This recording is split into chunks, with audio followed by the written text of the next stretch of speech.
నమస్కారం. ఘంటారావానికి స్వాగతం. ముందుగా ప్రధానాంశాలు. అదానీతో జగన్ చేసిన ఒప్పందాలు రద్దు చేయాలన్న షర్మిల. అర్ధరాత్రి అనుమతులపై దర్యాప్తు చేయాలని సీఎంకు లేఖ.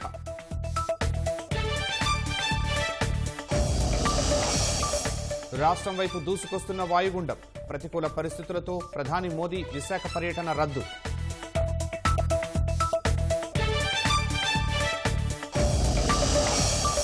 రామ్ గోపాల్ వర్మ కోసం పోలీసుల ముమ్మర గాలింపు. హైదరాబాద్లోని ఫామ్ హౌసుల్లో ఉన్నారని అనుమానం.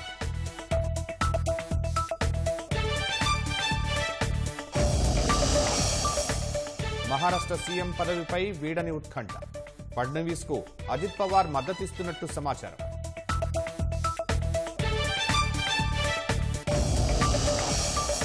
రాజ్యాంగ ఆమోదానికి రేపటితో 75 ఏళ్లు పూర్తి.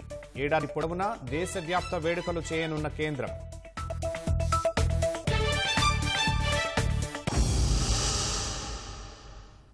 అదానీతో జగన్ చేసుకున్న విద్యుత్ కొనుగోళ్ల ఒప్పందాలను తక్షణం రద్దు చేయాలని పీసీసీ అధ్యక్షురాలు షర్మిల డిమాండ్ చేశారు. ఈ మేరకు ముఖ్యమంత్రి చంద్రబాబుకు ఆమె లేఖ రాశారు. విద్యుత్ కొనుగోళ్ల ఒప్పందంలో అదానీ నుంచి 1750 కోట్ల ముడుపులు అందుకున్న జగన్పై సీబీఐ లేదా సిట్టింగ్ జడ్జితో విచారణ జరిపించాలని లేఖలో కోరారు. విద్యుత్ కొనుగోళ్ల విషయంలో లంచాలు తీసుకున్నట్లు అమెరికాకు చెందిన దర్యాప్తు సంస్థలు నిరూపించాయని లేఖలో గుర్తు చేశారు. లంచాల కోసం రాష్ట్రాన్ని తాకట్టు పెట్టారని, తెలుగు ప్రజల మనోభావాలు దెబ్బతీశారని పేర్కొన్నారు. అదానీ జగన్ మధ్య వ్యాపార లావాదేవీలు రాష్ట్రంలోని సహజ వనరులను దోచుకునే భారీ కుంభకోణంగా కాంగ్రెస్ భావిస్తోందని లేఖలో తెలిపారు. అదానీతో జగన్ అక్రమ ఒప్పందం వల్ల 25 ఏళ్లలో రాష్ట్ర ప్రజలపై 1,50,000 కోట్ల రూపాయల భారం పడుతుందని లేఖలో ప్రస్తావించారు. ఇదంతా అదానీకి దోచిపెట్టే కుట్ర కాకపోతే మరేంటని ఆమె సందేహం వ్యక్తం చేశారు. ఈ 1,50,000 కోట్ల రూపాయల దోపిడీలో జగన్కు ముట్టే వాటాలు ఎంతో తేలాల్సిన అవసరం ఉందన్నారు. జగన్కు ఏ స్వలాభం లేకుంటే, 1750 కోట్ల లంచాలు తీసుకోకుంటే ఇంత హుటాహుటిన సోలార్ పవర్ను కొనాల్సిన అవసరం ఏంటో రాష్ట్ర ప్రజలకు తెలియాలని సీఎం చంద్రబాబుకు రాసిన లేఖలో షర్మిల కోరారు. అదానీతో ఒప్పందాల రద్దుతో పాటు కంపెనీని తక్షణమే బ్లాక్ లిస్టులో పెట్టాలన్నారు. విద్యుత్ కొనుగోళ్ల విషయంలో గత వైసీపీ ప్రభుత్వం చేసుకున్న ఈ ఒప్పందాన్ని తక్షణం రద్దు చేయాలని, అలాగే 2019 నుంచి 2024 మధ్య అదానీతో ఒప్పందాలపై పూర్తిగా విచారణ జరగాలని కోరారు. నేల, నీరు, నింగి, ఖనిజం ఇలా అన్నీ అదానీ కన్ను పడితే కాదనకుండా సర్వం దోచిపెట్టారన్నారు. లక్షల మందికి ఉద్యోగాల కల్పన పేరు చెప్పి రాష్ట్రాన్ని అదానికి కట్టబెట్టారని విమర్శించారు. వైసీపీ 5 ఏళ్ల పాలనలో అదానీ నుంచి జగన్కు 1,000 కోట్లు ముడుపులు ముట్టాయి తప్ప ఏ ఒక్కరికి ఒక్క ఉద్యోగం రాలేదన్నారు. సొంత ప్రయోజనాల కోసం రాష్ట్రాన్ని దోచుకోవాలని చూసిన అదానీ సంస్థకు ఏపీలో పెట్టుబడులు పెట్టే అర్హత లేదని షర్మిల అన్నారు. అదానీ సంస్థను ఆంధ్రప్రదేశ్లో బ్లాక్ లిస్ట్ కంపెనీగా పరిగణించాలని డిమాండ్ చేశారు. గంగవరం పోర్టు అదానీకి అమ్మడంపైన విచారణ జరగాలని సీఎంను కోరారు. పారిశ్రామికవేత్త గౌతమ్ అదానీతో రాష్ట్ర ప్రభుత్వం చేసుకున్న ఒప్పందాలను తక్షణమే రద్దు చేయాలని సిపిఐ రాష్ట్ర కార్యదర్శి కె రామకృష్ణ డిమాండ్ చేశారు. కృష్ణా జిల్లా గన్నవరంలో నిర్వహించిన సిపిఐ కార్యవర్గ సమావేశంలో రామకృష్ణ ముఖ్య అతిథిగా హాజరయ్యారు. అదానీ జగన్కు ఇచ్చిన ముడుపుల వ్యవహారం దేశంలో చర్చనీయాంశంగా మారిందన్నారు. అదానీ నుంచి లంచాలు తీసుకున్న ఏ ఒక్కరిని వదలకుండా అరెస్టు చేయాలన్నారు. అవినీతికి పాల్పడిన అధికారులను ఇందులో భాగస్వాములను చేయాలన్నారు. స్టీల్ ప్లాంట్ ప్రైవేటీకరణకు వ్యతిరేకంగా ఈ నెల 29న జరిగే నిరసనకు సిపిఐ పూర్తి మద్దతు ప్రకటిస్తున్నట్లు రామకృష్ణ వెల్లడించారు. అదానీ గ్రూప్ నుంచి లంచం తీసుకున్నారనే ఆరోపణలపై జగన్ను ఈడీ ఎందుకు ప్రశ్నించడం లేదని సిపిఎం పొలిట్ బ్యూరో సభ్యుడు బివి రాఘవులు అన్నారు. అదానీతో జగన్ కుమ్మక్కై ప్రజలపై భారాలు మోపేలా చేసుకున్న విద్యుత్ ఒప్పందాలను రద్దు చేయాలని చంద్రబాబును రాఘవులు కోరారు. ఈ ఎలక్ట్రల్ బాండ్స్ కాదు, ఈ స్వచ్ఛమైన లంచం అంటే ₹1.99 వచ్చే విద్యుత్తుని ₹2.49 కొనుగోలు చేసే పత్రాలు ఒప్పందం చేసుకోవడం ద్వారా 1,00,000 కోట్లకు పైగా ఆంధ్రప్రదేశ్ ప్రజల మీదనే పడబోతుంది రాబోయే 30 సంవత్సరాల్లో. ఆ రోజు మోడీ గారు, జగన్మోహన్ రెడ్డి గారు మంచి దోస్తులు, ఈ రోజు కూడా దోస్తులే. అదానీ మీద చర్యలు తీసుకుంటేనే సరిపోదు, ఇక్కడ ముడుపులు పుచ్చుకున్న జగన్మోహన్ రెడ్డి మీద కూడా చర్యలు తీసుకోవాలి. ఈడీలు, సిబిఐలు ఎందుకు తటపటాయిస్తున్నాయి? మోడీ గారు సమాధానం చెప్పాలి. ఈ పాటికి వాహనాలు వేసుకొని ఇళ్ల చుట్టూ ముట్టేస్తారు మిగతా వాళ్ళైతే. మరి ఈ విషయంలో జగన్మోహన్ రెడ్డి గారు పట్ల ఎందుకంత ఉదాసీనంగా మోడీ గారు వ్యవహరిస్తున్నారు అని చెప్పేసి ఆశ్చర్యకరంగా ఉంది. అదానీ సంస్థలపై ఆరోపణల వేళ తెలంగాణ ప్రభుత్వం కీలక నిర్ణయం తీసుకుంది. స్కిల్ వర్సిటీకి అదానీ విరాళంగా ఇచ్చిన 100 కోట్లను తిరస్కరిస్తూ లేఖ రాసినట్లు ఆ రాష్ట్ర సీఎం రేవంత్ రెడ్డి ప్రకటించారు. పదేళ్లలో అదానీతో అంటకాగి కమిషన్లు తీసుకున్న బీఆర్ఎస్ నేతలు ఇప్పుడు కాంగ్రెస్ సర్కార్పై బురద జల్లే ప్రయత్నం చేస్తున్నారని మండిపడ్డారు.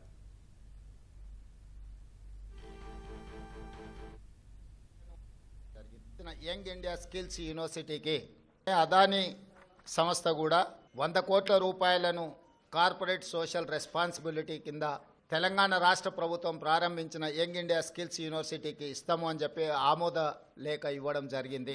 ఈ అంశాన్ని ప్రస్తావించడం ద్వారా అదేదో అదానీ గ్రూప్ తెలంగాణ రాష్ట్ర ప్రభుత్వానికో ముఖ్యమంత్రి గారికో అప్పనంగా 100 కోట్ల రూపాయలు ఇచ్చినట్టుగా అనవసరమైన చర్చలకు రాద్ధాంతానికి తావిస్తున్నది. ఇప్పటి వరకు ఏ సంస్థ నుంచి కూడా తెలంగాణ రాష్ట్ర ప్రభుత్వం తన ఖాతాలోకి 1 రూపాయి కూడా తీసుకోలేదు.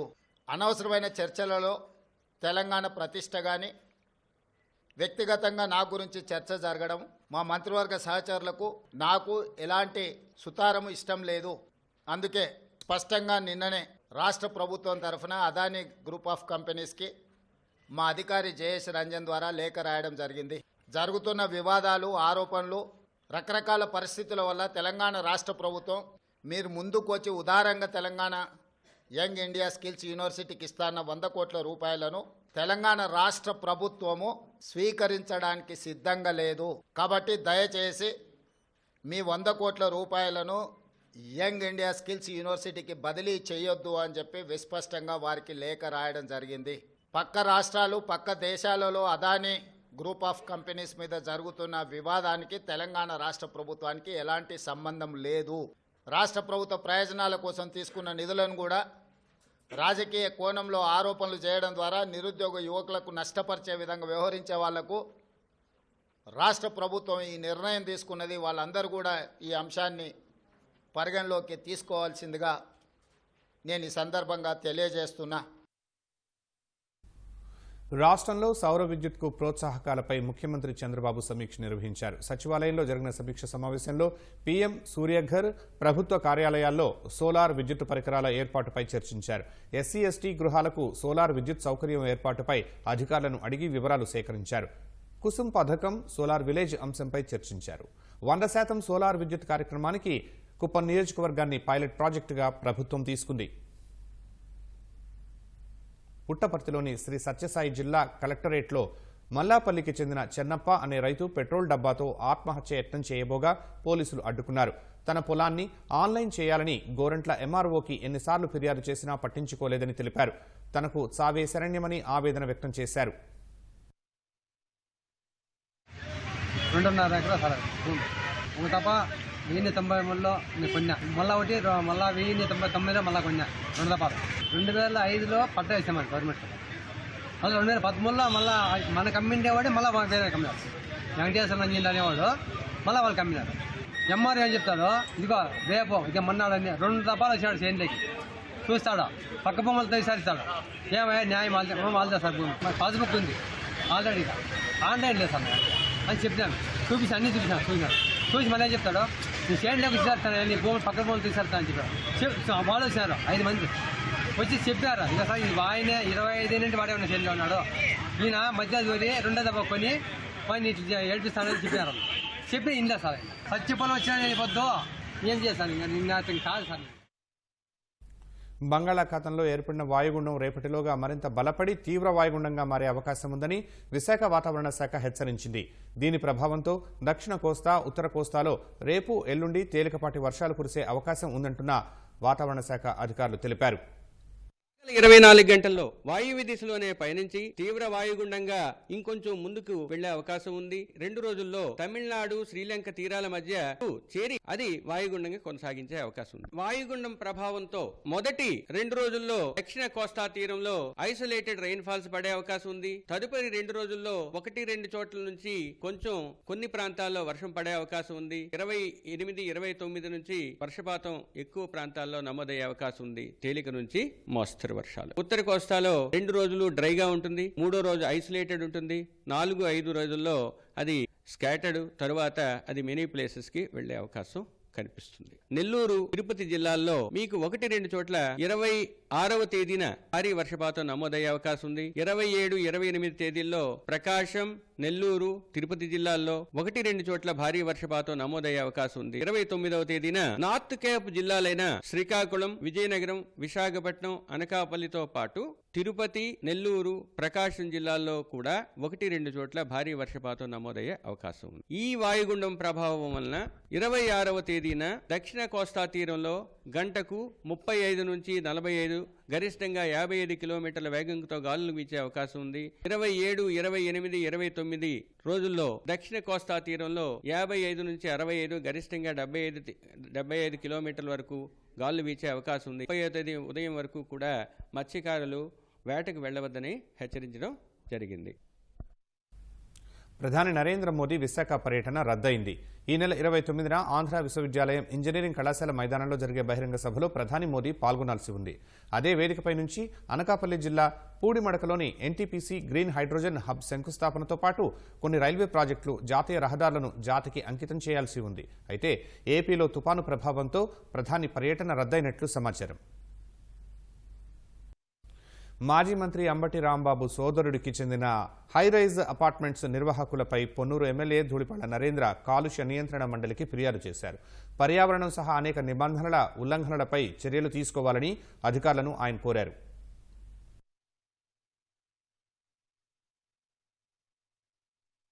ఆదిత్య ఇన్ఫ్రా పేరు మీద తీసుకున్న ఈసీలో స్పష్టంగా కొన్ని కండిషన్స్ చెప్పారు. ఏమని? కన్స్ట్రక్షన్ మొదలుపెట్టే ముందు కన్సెంట్ ఫర్ ఎస్టాబ్లిష్మెంట్ తీసుకోవాలి అని చెప్పి. ఎస్టాబ్లిష్మెంట్ ఎప్పుడు తీసుకున్నారు? మొన్న pollution control board regional officer వెళ్ళి ఇన్స్పెక్ట్ చేసి షోకాజ్ నోటీస్ ఇస్తే ఇప్పుడు అప్లై చేశారు. అది కన్స్ట్రక్షన్ మొదలుపెట్టే ముందు చేయాల్సింది. ఇప్పటికి 2 టవర్లు అయిపోయి 3వ టవర్లో పునాదుల్లో ఉన్నప్పుడు అప్లై చేయడం జరిగింది. అది క్లియర్ వైలేషను. అదేవిధంగా ప్రాజెక్ట్ స్కోప్ మారితే ఖచ్చితంగా ఫ్రెష్ ఈసీకి వెళ్ళాలి. దాన్ని కప్పిపుచ్చటం జరిగింది. అదేవిధంగా ఏదైతే వాస్తవాలు పీరియాడికల్ రిపోర్ట్ సబ్మిట్ చేయాలి ఎవరైతే కట్టేవాళ్ళు, ఇంతవరకు పీరియాడిక్ రిపోర్ట్ సబ్మిట్ చేయాలి. గత 5 సంవత్సరాల కాలంలో తన అన్న మంత్రి కావచ్చు, ఈయన దౌర్జన్యాల వల్ల కావచ్చు, మరి వాళ్ళని చెప్పు చేతల్లో పెట్టుకొని అక్రమ నిర్మాణాలు చేయడం జరిగింది. కాబట్టి ఎయిర్ యాక్ట్ కావచ్చు, వాటర్ యాక్ట్ కావచ్చు, ఈసీ వైలేషన్స్ కానీ దానికి అనుగుణంగా చట్టపరమైన చర్యలు తీసుకోవాలని చెప్పి కూడా మేము డిమాండ్ చేయడం జరిగింది. చంద్రబాబు, లోకేష్, పవన్ కళ్యాణ్ను కించపరుస్తూ పోస్టులు పెట్టిన కేసులో విచారణకు రాకుండా తప్పించుకు తిరుగుతున్న సినీ దర్శకుడు రామ్ గోపాల్ వర్మ కోసం పోలీసులు అన్వేషిస్తున్నారు. గతంలోనే విచారణకు డుమ్మా కొట్టిన వర్మ ఇవాల్టి విచారణకు గైర్హాజరయ్యారు. మరింత గడువు కావాలని కోరారు. 2 సార్లు నోటీసులు ధిక్కరించిన వర్మ అరెస్టుకు రంగం సిద్ధం చేస్తున్నారు. హైదరాబాద్లోని ఆర్జీబీ డెన్కు వెళ్లారు. మొబైల్ ఫోన్ స్విచ్ ఆఫ్ చేసిన వర్మ అందుబాటులోకి రాలేదు. హైదరాబాద్లో ఉన్నట్లు పోలీసులు అనుమానిస్తున్నారు. Varma social media account handles హైదరాబాద్లో చూపిస్తున్నట్లు తెలుస్తోంది. ఈ క్రమంలో శంషాబాద్, షాద్నగర్లోని 2 ఫామ్ హౌస్లపై పోలీసులు దృష్టి పెట్టారు. ఫిజికల్ ప్రెజెన్స్ కావాలనుకున్నప్పుడు అంత హీనియస్ క్రైమ్ కాదు కాబట్టి వర్చువల్ మోడ్ ఇప్పుడు బిఎన్ఎస్ ప్రకారము ఈవెన్ సుప్రీంకోర్టు అండ్ మిగతా కోర్ట్స్, హైకోర్ట్స్ కూడా చాలా వరకు వర్చువల్ రికార్డింగ్ అనేది కామన్గా కోరుకుంటుంది. కాబట్టి ఇప్పుడు ప్రెజెన్స్ ఉన్నారనుకోండి, మేము చెప్పింది రాసుకుంటాం, దాంట్లో ఎంతవరకు నిజం ఎంతవరకు అబద్ధం అనేది కూడా వాళ్ళకు కూడా తెలియపోవచ్చు. ఇంకా మీకు వర్చువల్ మోడ్లో అయితే రికార్డ్ చేసుకోవచ్చు, వీడియో రికార్డింగ్ ఉంటుంది, ఇంకోటికి అది కూడా సమర్పించుకోవచ్చు. మేము ఇంత ఫెసిలిటీ మేము ఇస్తామన్నప్పుడు ఇంత కోఆపరేట్ చేస్తాం అనుకోండి, ఇంకా గందరగోళం లేవు. ఇక్కడ we're very clear. 25th date feasible కాదు కాబట్టి మేము వాళ్ళకి రిప్లై నోటీస్ అనేది పంపించడం జరిగింది. ఆ నోటీస్లో మేమైతే ఈ ఫెసిలిటీస్ అని మేము కోరుకున్నాం. When we're cooperation then very is matter of arrest. ఇప్పుడు వాళ్ళైతే మా దగ్గరికి ఇన్సైడ్ రాలేదు, సో కాబట్టి మేము దాని గురించి పెద్దగా వరి అవ్వాల్సిన అవసరం లేదు. సెర్చ్ చేయడం లేదండి. ఇప్పుడు నేను ఉండగా నోటీస్ ప్రాసెస్ ఫాలో అవ్వాలి కదా, ఎలా వస్తారు? ఆయన పులివెందులకు చెందిన వైసీపీ సామాజిక మాధ్యమ కార్యకర్త వర్రా రవీందర్ రెడ్డికి కడప కోర్టు మరోసారి రిమాండ్ పొడిగించింది. ఈ నెల 11న అరెస్ట్ అయిన వర్రా రవీందర్ రెడ్డి కడప జైల్లో రిమాండ్ ఖైదీగా ఉన్నారు. నేటితో 14 రోజుల రిమాండ్ గడువు ముగియడంతో పోలీస్ బందోబస్తు మధ్య జైలు నుంచి తీసుకొచ్చి కడప కోర్టులో హాజరుపరిచారు. వర్రాకు డిసెంబర్ 9వ తేదీకి రిమాండ్ పొడిగిస్తూ మెజిస్ట్రేట్ ఆదేశాలు ఇచ్చారు. ఇతన్ని చూసేందుకు కడప కోర్టుకు కుటుంబ సభ్యులు, వైసీపీ కార్యకర్తలు వచ్చారు. అధికార పార్టీ నేతలపై అసభ్యకరమైన పోస్టులు పెట్టారనే కారణంతో వర్రా రవీందర్ రెడ్డిపై ఈ నెల 8న పులివెందుల పోలీసులు ఐటీ, బిఎన్ఎస్, అట్రాసిటీ యాక్ట్ల కింద కేసులు నమోదు చేశారు.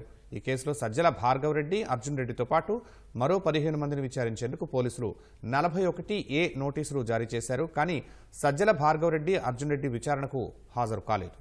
పులివెందుల డీఎస్పీ మురళీనాయక్ ఆధ్వర్యంలో ఇవాళ కడపకు చెందిన వైసీపీ సామాజిక మాధ్యమ కార్యకర్త సునీతారెడ్డి, నెల్లూరుకు చెందిన విష్ణువర్ధన్ రెడ్డి, భీమవరానికి చెందిన జయరాంతో పాటు మరో వ్యక్తిని పోలీసులు విచారించనున్నారు. సాయంత్రం కడపలో విచారణ జరగనుంది. ప్రస్తుత ఉపసభాపతి రఘురామకృష్ణరాజును వైసీపీ హయాంలో కస్టడీలో కొట్టిన కేసులో సిఐడి మాజీ అదనపు ఎస్పీ విజయపాల్కు ఎదురుదెబ్బ తగిలింది. ఈ కేసులో బెయిల్ మంజూరు చేయాలని విజయపాల్ దాఖలు చేసిన పిటిషన్ను సుప్రీంకోర్టు కొట్టేసింది. ఏ కోర్టు రఘురామను కస్టడీలో కొట్టినట్లు ధృవీకరించలేదని విజయపాల్ తరపు న్యాయవాది అభిషేక్ సింఘ్వి వాదించారు. అయితే సికింద్రాబాద్లోని సైనిక ఆసుపత్రి వైద్య నివేదికలో అన్ని అంశాలు స్పష్టంగా ఉన్నాయని రాష్ట్ర ప్రభుత్వ న్యాయవాది లూథ్రా కోర్టుకు తెలిపారు. గుంటూరు మ్యాజిస్ట్రేట్ రఘురామ కాలికి తగిలిన గాయాల్ని అధికారికంగా నమోదు చేశారని రఘురామ తరపు న్యాయవాది సుయోధన్ ధర్మాసనం దృష్టికి తెచ్చారు. మ్యాజిస్ట్రేట్ నమోదు చేసిన వివరాలపై మీ దగ్గర సమాధానం ఉందా అని విజయపాల్ తరపు న్యాయవాది సింఘ్విని సుప్రీం ధర్మాసనం ప్రశ్నించింది. ఇలాంటి సమాధానం చెప్పకపోవడంతో వ్యాజ్యంపై విచారణ ముగించిన ధర్మాసనం విజయపాల్ బెయిల్ పిటిషన్ కొట్టేసింది. సిఐడి కస్టడీలో తనను కొట్టించిన పెద్దలెవరో త్వరలోనే బయటకు వస్తుందని ఉపసభాపతి రఘురామకృష్ణరాజు అన్నారు. సిఐడి మాజీ అధికారి విజయపాల్పై కేసు కొట్టేసేందుకు సుప్రీంకోర్టు నిరాకరించడాన్ని రఘురామ స్వాగతించారు. జగన్ వచ్చే అసెంబ్లీ సమావేశాలకైనా వచ్చి ఓ ఎమ్మెల్యేగా ప్రజా సమస్యలు ప్రస్తావించాలని రఘురామ సూచించారు. ఒకటి తెలిస్తే మరి దైవం మరొకటి తెలిసింది. ఈ కేసు ఇక్కడి నుంచి స్పీడప్ అవుతుంది. త్వరలో పెద్ద పెద్ద చేపలు ఎవరైతే దీన్ని వెనుకున్నారో వాళ్ళందరూ కూడా తెరపైకి త్వరలో వస్తారనే సంపూర్ణ ఆశాభావం నాకుంది. మరి సుప్రీంకోర్టులో ఒక్కోసారి సీనియర్లు రారనే భయంతో రెండో సీనియర్ని కూడా పెట్టుకుంటారు. అది బాగా పెద్ద పెద్ద కార్పొరేట్ కంపెనీలు అలాంటివి. మరి ఈ చిరుద్యోగి కూడా మరి అంతలా పెట్టుకోగలిగాడంటే మరి ఎవరున్నారో చూడాలి. ఇన్వెస్టిగేషన్ అనేది కింద నుంచి పైకి వెళ్తుంది, పైనుంచి కిందకి రాదు. ఆ క్రమంలో కీలక పాత్ర వహించిన అత్యుత్సాహ అధికారిని అతని బెయిల్ కోసం పడిన తపనంతా వృధా అయింది. కాబట్టి ఇక్కడి నుంచి వేగం అందుకోవటం తథ్యం. ఖచ్చితంగా పెద్దలే చెప్పింది. పెద్దలు చెప్పకుండా అప్పటికప్పుడు రాజద్రోహం కేసు పెట్టి అప్పటికప్పుడు తీసుకెళ్లి అన్ని చేశారు. దీన్ని అనుకున్న పెద్ద ఐపీఎస్ అధికారులు ఉన్నారు. వాళ్ళ పేర్లు కూడా నేను పెట్టడం జరిగింది. గుజరాత్ లో గత 2 సంవత్సరాలుగా ప్రతిపక్ష హోదా లేదు, సిక్కిం లో లేదు, రేపు మహారాష్ట్రలో కూడా ఉండదు. సభ్యులు లేనప్పుడు నాకు ఇవ్వట్లేదు అంటే ప్రజలు తిరస్కరించారు. సో మరి వాళ్లే ఇవ్వనప్పుడు ఇలాగా మారాన్ చేయడం అనేది కరెక్ట్ కాదు. ఆయన కాంక్ష తీరలేదని చెప్పి ప్రజల ఆకాంక్షను పక్కన పెడతారా అనేది ఆయన ఇష్టం. వైసీపీ హయాంలో సెకీతో విద్యుత్ ఒప్పందంలో తనకు అణువంతైన సమాచారం లేదని మాజీ మంత్రి బాలినేని శ్రీనివాసరెడ్డి స్పష్టం చేశారు. కేబినెట్కు పంపేందుకు మాత్రమే తాను అనుమతి ఇచ్చానన్నారు. తన డిజిటల్ సంతకాన్ని ట్యాంపరింగ్ చేశారేమో అనే అనుమానం వస్తోందన్నారు. చెవిరెడ్డి భాస్కర్ రెడ్డి అబద్దాలు మాట్లాడితే తాను నిజాలన్నీ బయటపెట్టాల్సి వస్తుందని హెచ్చరించారు. పవన్తో కలిసి పనిచేస్తానని బాలినేని స్పష్టం చేశారు. వాళ్ళతో మాట్లాడింది నాకు తెలియదు. మీరు సంతకం పెట్టారు అని చెప్పి మాట్లాడు. నేను ఒప్పందంలో సంతకం పెట్టలేదు, కానీ కేబినెట్ ఫార్వర్డ్ చేసేదానికి సంతకం పెట్టి డిజిటల్ సంతకం తోటి కేబినెట్ పోయింది. 1750 కోట్లు నేను కూడా ముడుపులు తీసుకుని చెప్పాలా? ఏంటిది? What is this? సెకీ వాళ్ళు వచ్చినప్పుడు కానీ నన్ను మీటింగ్ పిలిచారా? శ్రీకాంత్ గారు ఉన్నారు అప్పుడు సెక్రటరీగా. ఆయన నాకు బ్రీఫ్ చేసి మనకేముండదు సార్, కేబినెట్ పంపించండి. సో కేబినెట్ దాన్ని నిన్న ఏదో ఒకరికి మాట్లాడతాడు. నాకు ఇంకోటి డిజిటల్ సైన్లు కూడా ఏమన్నా చేయగలుగుతారేమో అది కూడా డౌట్ వస్తా ఉంది. జగన్మోహన్ రెడ్డి గారిని అడుగుతా ఉన్నా, ఈ సెకీకి సంబంధించిన దాంట్లో నాతోటి ఎప్పుడైనా డిస్కస్ చేశారా? ఏమన్నా ఉంటే దేనికైనా నేను సిద్ధం. సజ్జల్ గారు వచ్చి నా దగ్గరికి వచ్చి నువ్వు జిల్లా ప్రెసిడెంట్ గా ఉండమంటున్నారు సార్. ఏమని ఉండమంటారు సార్? మాకు రాజకీయంగా అన్యాయం చేశారు, ఆర్థికంగా అన్యాయం చేశారు, మేము అన్ని అప్పుల పాలై ఉన్నాం, మేము మా వల్ల కాదు, నేను చేయలేను, ఇప్పుడు నేను నా వల్ల కాదంటే అంటే నువ్వు చేయకపోతే చెవిరెడ్డి భాస్కర్. చిత్తూరు జిల్లా నుంచి ప్రకాశం జిల్లా అంటే ప్రకాశం జిల్లా గొడ్డుపోయిందా? రాజకీయ నాయకులు లేరా? దానికి నేను అంగీకరించరా, నేను అవాయిడ్ చేసిన. చెవిరెడ్డి భాస్కర్ రెడ్డి నేను ఎప్పుడు జగన్ మెప్పు కోసం ఎప్పుడు చేయలే, ఇలాగా ఎప్పుడు కాలు పట్టుకోవాలా, భజన చేయలా. భజన చేయకపోవడం వల్ల నేను ఈ రోజు పార్టీకి బయటకు రావాల్సి వచ్చింది. ఓకే, మీరే బయటకు వచ్చి నన్ను పర్సనల్ గా మాట్లాడు. నువ్వు అమెరికా పోయి ఏం చేస్తావు అందరూ తెలుసు. నీ పర్సనల్ విషయం మాట్లాడి మొదలు పెట్టానంటే అసలుకి ఒక చరిత్ర ఉంది. నా జోలికి వచ్చావంటే నువ్వు చెప్తున్నా, నేను ఇప్పుడే చెప్తున్నా, నువ్వు ఎంత దగ్గరయ్యావో ఎలా దగ్గరయ్యావో నువ్వు చెప్పుకో. నేను ఎలా బయటకు రావాల్సి వచ్చిందో నేను చెప్తా. ఓపెన్ గా డిబేట్ రా, దమ్ముంటే రా, చూసుకుందాం. పబ్లిక్ లో కూర్చుందాం. రాజశేఖర్ గారి కుటుంబం అంటే జగనేనా? ఏమి విజయమ్మ గారు కాదు కదా? షర్మిల గారు రాజశేఖర్ గారి కుటుంబం కాదా? ఏమి రాజశేఖర్ రెడ్డి గారి మీద అంత గౌరవం ఉంటే మీకు విజయమ్మ గారి మీద పోస్టులు ఎందుకు పెట్టిస్తున్నారు? షర్మిల గారి మీద ఎందుకు పోస్టులు పెట్టిస్తున్నారు? అసలు ఎలక్షన్ ముందులే నేను పార్టీ బయటికి పోదాం అనుకో. బాబు గారితో కూడా మాట్లాడాను, ఓపెన్ గా చెప్తున్నా. బాబు గారు పాపం ఆహ్వానించాడు, మినిస్టర్ ఇస్తా ఉన్నారు అని. నా రాత బాగలేదు. బాబు గారు పిలిచి నన్ను మినిస్టర్ ఇస్తాను చేసినా కూడా నేను ఆ పార్టీలో ఉన్నానంటే బికాస్ ఆఫ్ రాజశేఖర రెడ్డి గారు. మహారాష్ట్ర ఎన్నికల్లో మహాయుతి కూటమి భారీ విజయం సాధించినప్పటికీ సీఎం పదవిపై ఉత్కంఠ వీడలేదు. అత్యధిక సీట్లు గెలుచుకున్న తమ పార్టీకే ఆ అవకాశం దక్కుతుందని బీజేపీ అంటూ ఉండగా మిత్రధర్మాన్ని గౌరవించాలని శివసేన అంటోంది. బీహార్లో నితీష్ కుమార్ను సీఎంగా కొనసాగించినట్లే మహారాష్ట్రలో ఏక్నాథ్ సింధేను కొనసాగించాలని ఆయన వర్గం నేతలు అంటున్నారు. ఫలితంగా సీఎం పదవిపై మహాయుతి కూటమి పార్టీలో చర్చలు కొనసాగుతున్నాయి. సీఎం రేస్లో ఉన్న బీజేపీ నేత దేవేంద్ర ఫడ్నవీస్కు ఎన్సీపీ చీఫ్ అజిత్ పవార్ మద్దతు ఇస్తున్నట్లు సమాచారం. పార్టీ ఎమ్మెల్యేలతో జరిగిన సమావేశంలో ఈ మేరకు అజిత్ తన ఉద్దేశాన్ని వెల్లడించినట్లు తెలుస్తోంది. అయితే ఫడ్నవీస్ ఏక్నాథ్ సింధేతో చర్చలు జరిపి ఒక అభిప్రాయానికి వస్తామని మీడియాతో అజిత్ పవార్ వ్యాఖ్యానించారు. మరోవైపు బీజేపీ అగ్రనేత అమిత్ షాతో ఈ ముగ్గురు నేతలు భేటీ కానున్నట్లు తెలిసింది. రొటేషన్ పద్ధతిలో ముఖ్యమంత్రి పదవి కేటాయించడంపైన చర్చలు జరగొచ్చని ప్రచారం జరుగుతోంది. మహారాష్ట్ర అసెంబ్లీ ఎన్నికల ఫలితాల్లో 132 చోట్ల విజయం సాధించిన బీజేపీ సాధారణ మెజార్టీ అయిన 145కు కొద్ది దూరంలో ఆగిపోయింది. సింధే, అజిత్ పవార్లలో ఎవరు మద్దతు ఇచ్చినా బీజేపీ నేత ఫడ్నవీస్ ముఖ్యమంత్రి అయ్యే అవకాశాలున్నాయి. సింధే పార్టీకి 57, పవార్ పార్టీకి 41 సీట్లు వచ్చాయి. జమ్మూలోని ఖత్రాలో ఉన్న ప్రసిద్ధ పుణ్యక్షేత్రం మాతా వైష్ణోదేవి ఆలయానికి చేరుకునేందుకు ఒక మార్గంలో రోప్వేను నిర్మించాలన్న మందిర బోర్డు నిర్ణయం తీవ్ర నిరసనలకు దారితీసింది. రోప్వే నిర్మాణానికి వ్యతిరేకంగా పర్వత మార్గంలోని దుకాణదారులు, కూలీలు పెద్ద ఎత్తున ఆందోళనలు చేస్తున్నారు. రియాసీ జిల్లాలోని ఖత్రా బేస్ క్యాంప్ వద్ద నిరసనకారులు అటుగా వెళుతున్న సీఆర్పీఎఫ్ జవాన్లతో ఘర్షణలకు దిగారు. సీఆర్పీఎఫ్ వాహనంపై రాళ్లు రువ్వారు, అద్దాలు ధ్వంసం చేశారు. ఈ ఘటనలో ఓ పోలీసుకు గాయాలయ్యాయి. తారాకోట్ మార్గం నుంచి సంజీఛాటు వరకు 12 కిలోమీటర్ల దూరంలో 250 కోట్లతో రోప్వే నిర్మించాలని ఆలయ బోర్డు నిర్ణయించింది. ఆ మార్గం అందుబాటులోకి వస్తే ఉపాధి కోల్పోతామని వందల మంది వ్యాపారులు, పల్లకి, గుర్రాలు, గాడిద బళ్ల కూలీలు, యజమానులు భయపడుతున్నారు. నిర్ణయాన్ని వెనక్కి తీసుకోవాలని విజ్ఞప్తి చేస్తున్నారు. రాజ్యాంగ ప్రవేశిక అంశంపై సుప్రీంకోర్టు కీలక తీర్పు ఇచ్చింది. ప్రవేశికలో లౌకిక, సౌమ్యవాద పదాలు తొలగించాలని దాఖలైన పిటిషన్లను సుప్రీం ప్రధాన న్యాయమూర్తి జస్టిస్ సంజీవ్ ఖన్నా, జస్టిస్ సంజయ్ కుమార్ ధర్మాసనం కొట్టివేసింది. రాజ్యాంగ పీఠికలో సామ్యవాద, లౌకిక అనే పదాలను జోడిస్తూ 1976లో చేసిన 42వ సవరణను సవాల్ చేస్తూ బీజేపీ నేత సుబ్రహ్మణ్య స్వామి తదితరులు పిటిషన్లు వేశారు. ఆ సవరణపై పార్లమెంట్లో చర్చ జరగలేదని వాదించారు. ఎమర్జెన్సీ సమయంలో చేసిన ఆ సవరణల చట్టబద్ధతను పిటిషన్లో ప్రశ్నించారు. వాదనలు విన్న సుప్రీంకోర్టు నవంబర్ 22న తీర్పు రిజర్వ్ చేసి తాజాగా ఆ పిటిషన్లను కొట్టివేసింది. ఆ పదాలకు వివిధ వివరణలు ఉన్నాయని, వేర్వేరుగా అన్వయించుకుంటున్నారని గత విచారణలో సుప్రీం అభిప్రాయపడింది. సోషలిజం అంటే అందరికీ సమాన అవకాశాలు ఉండాలని, సమానత్వాన్ని ఇది ప్రతిబింబిస్తుందని తెలిపింది. దాన్ని మరో రకంగా చూడకూడదని హితవు పలికింది. సెక్యులర్ అనే పదం అంతేనని పేర్కొంది. భారత రాజ్యాంగాన్ని ఆమోదించి రేపటితో 75 ఏళ్లు పూర్తి చేసుకోనున్న సందర్భంగా మంగళవారం దేశవ్యాప్తంగా వేడుకలు నిర్వహించనున్నట్లు కేంద్రం తెలిపింది. ఈ వేడుకలు ఏడాది పొడవునా జరగనున్నట్లు కేంద్ర సాంస్కృతిక మంత్రిత్వ శాఖ వెల్లడించింది. ఈ మేరకు నగరాలు, గ్రామాలు, పాఠశాలల్లో రాజ్యాంగ ప్రవేశికను సామూహికంగా చదివించే కార్యక్రమాలు ఏర్పాటు చేయనున్నట్లు పేర్కొంది. నవంబర్ 26న జరిగే రాజ్యాంగ దినోత్సవం కేవలం పార్లమెంట్లో జరుపుకునే వేడుక మాత్రమే కాదని, ఇది దేశం మొత్తం జరుపుకోవాల్సిన పండుగని కేంద్ర మంత్రి కిరణ్ రిజిజు తెలిపారు. రాజ్యాంగాన్ని గౌరవించే వ్యక్తులుగా అందులోని విషయాలను దేశ ప్రజల ముందుకు తీసుకువస్తున్నామన్నారు. మంగళవారం రాజ్యాంగ నిర్మాతలకు నివాళులు అర్పించనున్నట్లు కిరణ్ రిజిజు తెలిపారు. రాజ్యాంగ దినోత్సవాన్ని సంవిధాన్ దివస్గా ప్రభుత్వం నిర్వహిస్తుంది. ఇదే రోజున దేశవ్యాప్తంగా న్యాయ దినోత్సవాన్ని జరుపుకుంటారు.